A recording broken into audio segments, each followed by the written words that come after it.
All right, so we're here in this lecture, which is a very important core subject, and I bring this up because of all the lectures that we talk about or the topics of airway management, this one remains one of the most mysterious ones.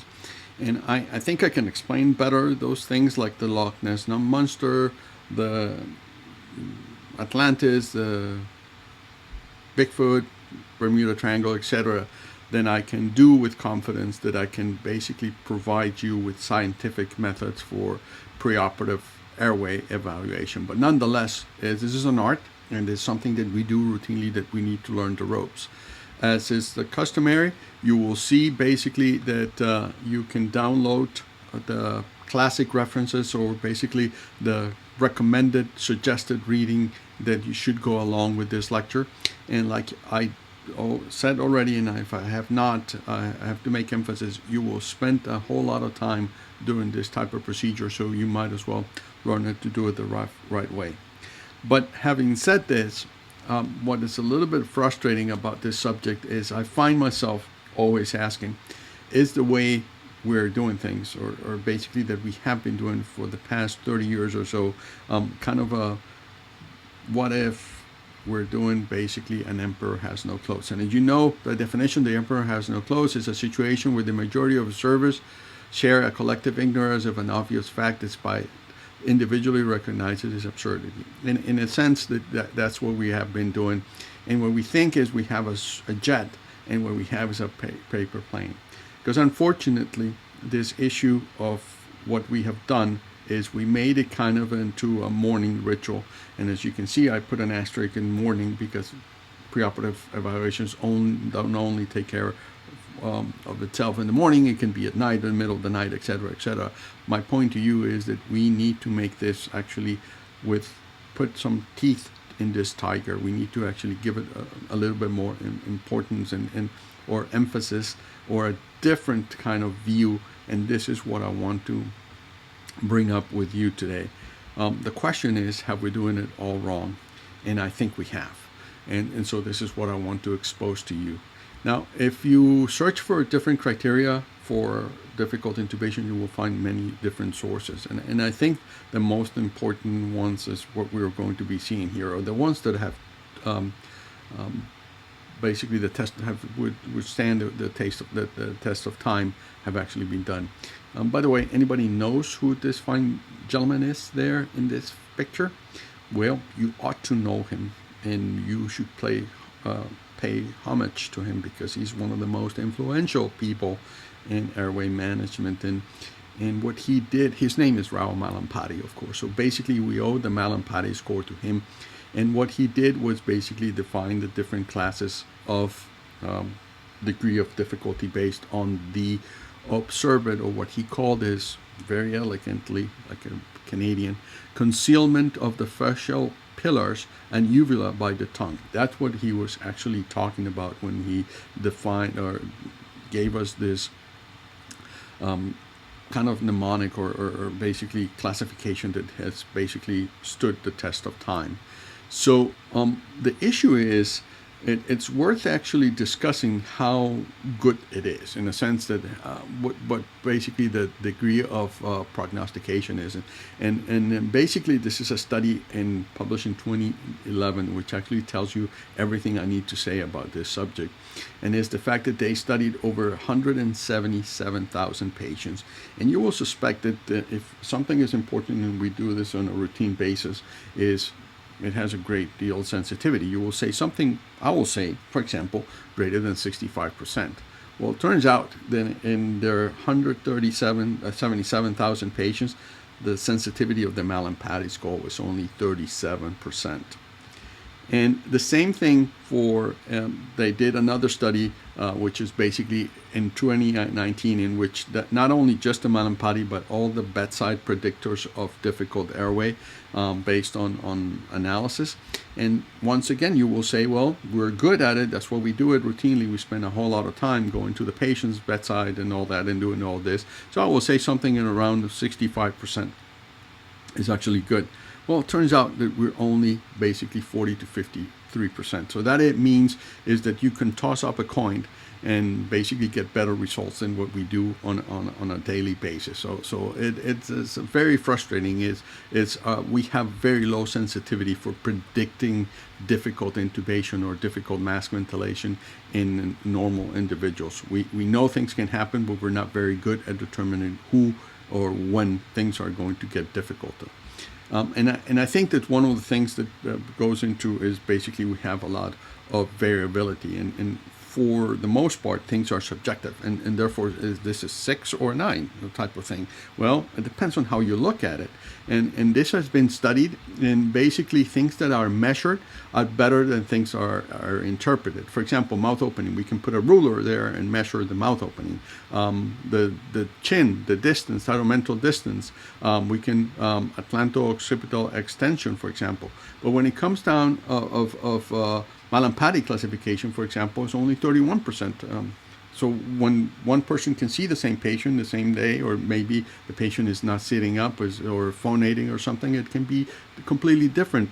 And another problem that it has currently is, but we're going to get rid of those problems, don't worry about it, is the fact that we do, for the most part, we think about as a static measure. We go see the patient, but we forget about the context. Well, it's completely different.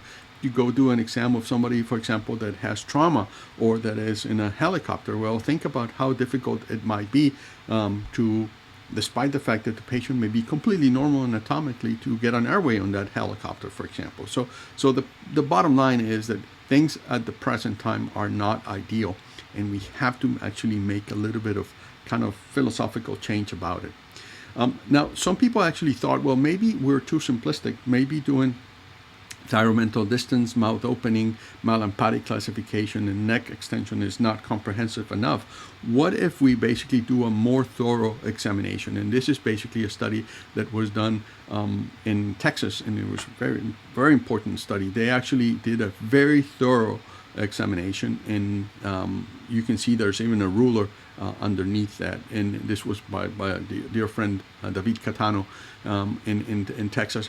And what they did was half the patients they did with this comprehensive examination, and the other half were done in a traditional 3-second view, mouth opening, thyromental distance, Malampati score, and neck extension. And what they found was basically no difference in determining the degree of difficulty.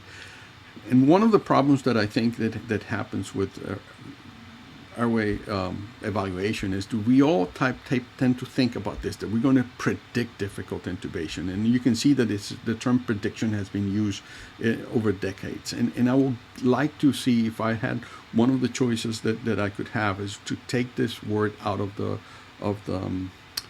dictionary of airway management, because our job is not to predict per se. Prediction is something that basically some kind of crystal ball type of thing does, or something like that. And we're not predictors.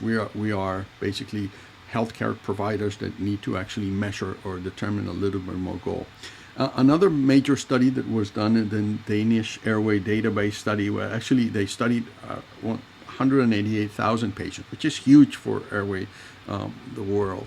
And they found that we were able to predict difficult intubation in 25% and difficult mask ventilation in 22%. So we're terrible at it. And the fact of the matter is that it's not that we're terrible, it's that we're not there to predict. We're there to prepare for adverse events or difficulty, and we always have to be prepared. So the question is, how prepared do you need to be? And that's the main goal that we ought to think about the airway evaluation. As you see, prediction is a statement that some outcome is expected. A forecast covers a forecast covers a range of possible outcomes. So I think that we need to do is to take away the prediction and kind of prepare and do a forecast. Because if you, for example, go outside and say, well, I'm not going to be wearing my jacket today because it's not going to rain, I'm not going to bring my umbrella, etc., and it does rain, you're in a world of hurt. On the other hand, if it gives you a certain percentage amount that it may rain, your clothes may actually change for that day. So what I recommend is that we do with this issue of airway evaluation is we do a stepwise approach. And by that I mean is you do your routine evaluation and you go see your patient, and for example, you find things that kind of get you to raise some flags. So for example, the presence of obesity, obstructive sleep apnea, signs and symptoms, may have mandibular pathology or distortion of the airway for some reason or another, cervical spine issues like this lady in the first lecture had. She had cervical spine issues. It may be that the patient has poor tolerance to hypoxia. Let's just say the patient is an extremis or is basically somebody that is morbidly obese that will descend really quickly, for example. Or the presence or absence of GERD. But GERD, I put an asterisk there because GERD is not the usual dyspepsia that we get after eating a heavy meal or something like that. GERD is something that has to be actually documented, or basically frank reflux or something is different than having the usual GERD that everybody comments that they have. Red flags that I need to make you aware of is, for example, you should always ask whether the patient has had previous surgery. It's equally bad, and I always get worried when I have kind of patients that have never had surgery because you don't know what that airway has been like. On the other hand, if the patient has had previous surgery, you know that somebody has been there. So I think that you have the same skill, if not any better, than them to get the airway. And also the other thing is that you can perhaps find out what kind of procedure was done or what degree of difficulty. You should ask whether the patient has no difficulties. For example, the majority of patients will not know, and I realize that, but kind of indirect clues or sentinel clues will be the presence of unusual amount of sore throat, or for example, was there basically they knocked a tooth out that was not expected? Did the patient have an unplanned ICU admission that was due for some reason, and more than likely was an airway mismanagement or mishap? Or the patient was told to wear a bracelet saying that he was, or she was a difficult airway. Those are things that should actually gear you more to say, you know what, I'm dealing with somebody that is not kind of straightforward, and therefore I need to make some special preparations in order to deal with this patient. A very important thing is review all medical records and imaging studies. And very important, for example, when we are dealing, I do a lot of ENT, is look at what the CT or the MRI has shown, and go speak to the ENT if you can, of course, because they might have done an airway exam recently, or if it's recently, great. If it has been a long period of time before they've seen this patient, then that should worry you, because things, for example, if there was a mass, and let's just say it was a centimeter, now it's been 3 months and maybe that mass has grown 3 sizes, so that's a 3 centimeter mass. That's a completely different type of thing, and should always be kind of worried. But look at the all records, and that's very important. I recently had a case in which it was 3 a.m, and the first thing I tried to do was to review what the previous group of physicians had done in terms of airway management. It was a post-op patient, and the first thing I wanted to know was how they did it and what device, for example, they used, what degree of difficulty, because things kind of gear you up or basically direct you as to some things that we can actually avoid and avoid a complication. I think it's important to always also put an emphasis into context. What are you trying to determine? Is the patient might be difficult to perform laryngoscopy? For example, I give you, these are all patients that I participated in, for example, cervical spine or trauma patient. Is the patient morbidly obese and has obstructive sleep apnea? Well, is the difficult going to be face mask ventilation? Or it may be that because of distortion of the oropharynx, the supraglottic might be, actually the placement of a supraglottic might be of complication, because remember what we talked about in the previous lecture, things are compounded, so you always have to consider that there's potentially for complication of all three, and those are real problematic cases. Now, to make things kind of clearer for you, we're going to make a case study, and this is going to make you hopefully laugh. You don't think that this is dumb, but this patient we're going to study. So Santa Claus is here. So let's discuss about Santa Claus. What's so good about discussing Santa Claus in June, you might be saying? Well, you see, Santa Claus, as far as I'm concerned, all the pictures show him that he's obese. He's a full stomach because he goes eats cookies in every house, and he also has facial hair or full beard. So that makes him into a special category in of itself. There's more than that to it. He's a voice professional as well. If you basically damage his vocal cords, then you will be in a world of hurt, because he will not be able to use his famous voice. and possible has GERD. We don't know that, but I think that having so many milk and cookies can actually make him having GERD. I think so.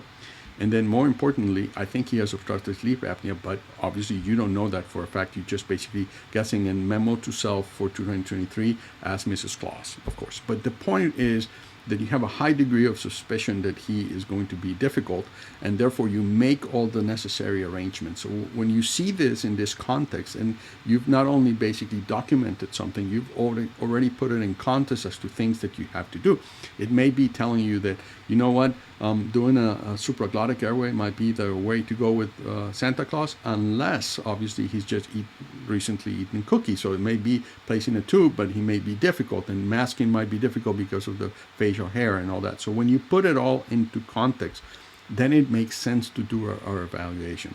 There's no point of us going through all the ritual that I've already told you if we're not going to do something specific with the information that we get. So that's what I want you to get. This is what the problem is. Twofold. Number one has been about prediction, and we don't predict, we prepare for things. And number two, we don't put it in context into basically our algorithm for airway management. So when you do this, then things will make more sense for you. So what's the future in terms of airway evaluation? Well, I think the most important thing that has happened is basically one of the things that people forget is that the most important thing of the airway examination is trying to locate the cricothyroid membrane, because when things fail, the only other option that you have is to perform an invasive surgical or open option. And so if you palpate or locate the cricothyroid membrane ahead of time clinically, and if more importantly, now we have ultrasound, those have become part of the advanced or secondary approach to airway evaluation, but that's very important. Others have placed special emphasis.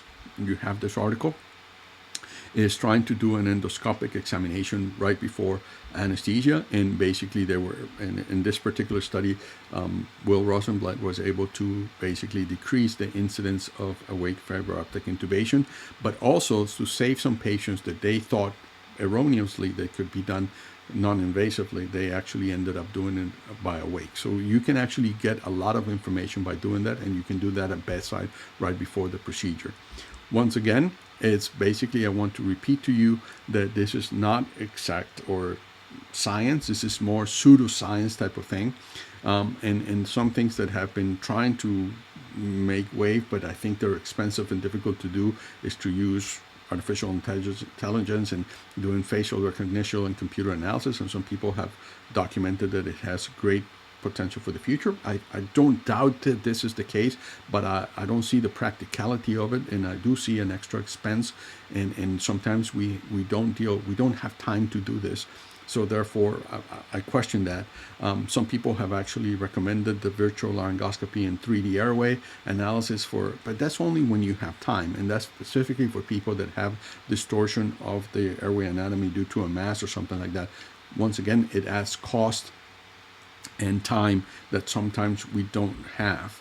Computational fluid dynamics, etc., etc. So what have I told you here today is basically that I told you that I could explain better the Bermuda Triangle, Loch Ness Monster, Bigfoot, etc., more than airway evaluation, and I hope you agree that that might be the case. But I've given you clues as to how to make your airway evaluation more meaningful, and to put, once again, to use that dumb metaphor that I cannot think of anything better at the moment, is to put some teeth to that tiger. Because once you do meaningful evaluations, once your evaluation leads you to some change in your plan, is what actually our goal should be and what we should be doing on a daily basis. So change your old habits, or don't get into that habit about prediction. We're not there to predict, we're there to prepare in case things go wrong, because as the dumb thing that I told you about wearing clothes, we're not wearing the right clothes, or we might not be wearing the right clothes, but we can always change or get rid of the jacket or something in the middle of the day if it's super hot, or wear the jacket if it starts raining, or the umbrella. And that's sort of the issue that we have to actually think about of dealing with the preoperative evaluation. So hopefully this will help. Go read the suggested reading or recommended reading, the references, and look forward to discussing this in person when we see one another. Thank you very much.